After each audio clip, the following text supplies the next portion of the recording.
మరో breaking news చూస్తున్నాం. AP MLC రఘురాజుపై అనర్హత వేటు పడింది.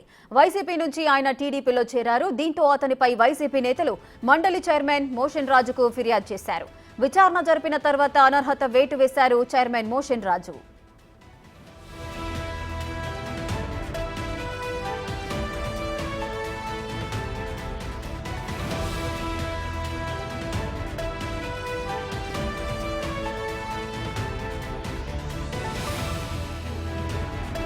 రైట్గా ఏపీ ఎమ్మెల్సీ రఘురాజుపై అనర్హత వేటు పడింది. దీనికి సంబంధించిన పూర్తి డీటెయిల్స్ మా ప్రతినిధి శివ అందిస్తారు. శివ, చూసుకుంటే ఎమ్మెల్సీ రఘురాంపై కూడా అనర్హత వేటు వేశారు శాసన మండలి చైర్మన్ మోషన్ రాజు.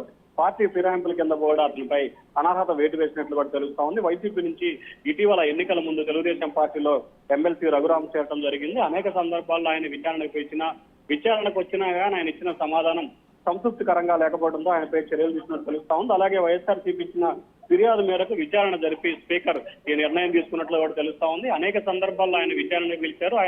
ఆయన వద్ద నుంచి వివరణ తీసుకునే ప్రయత్నం చేశారు. కానీ ఆయన ఇచ్చిన వివరణ పట్ల శాసన మండలి చైర్మన్ సంతృప్తి వ్యక్తం చేయకపోవడంతో ఈ రోజు ఆయనపై సస్పెన్షన్ వేస్తూ కూడా నిర్ణయం తీసుకున్నారు. రేఖ, శివ, అయితే అనర్హత వేటుకు సంబంధించి ఎమ్మెల్సీ రఘురాజు ఏమైనా స్పందించారా? ఇప్పటి వరకు అయితే ఆయన స్పందించలేదు. ఖచ్చితంగా దీనికి సంబంధించి కూడా ఆయన కొద్దిసేపట్లోనే స్పందించే అవకాశం కనిపిస్తా ఉంది. వైఎస్ఆర్సీపీ కావాలనే ఇబ్బందులు పాలు చేసే ప్రయత్నాలు చేస్తా ఉంది. అటువంటి ప్రయత్నాల్లో భాగంగానే ఈ రకంగా వ్యవహరిస్తుందని చెప్పి కూడా ఆయన అయితే ఆరోపించే అవకాశం కనిపిస్తా ఉంది.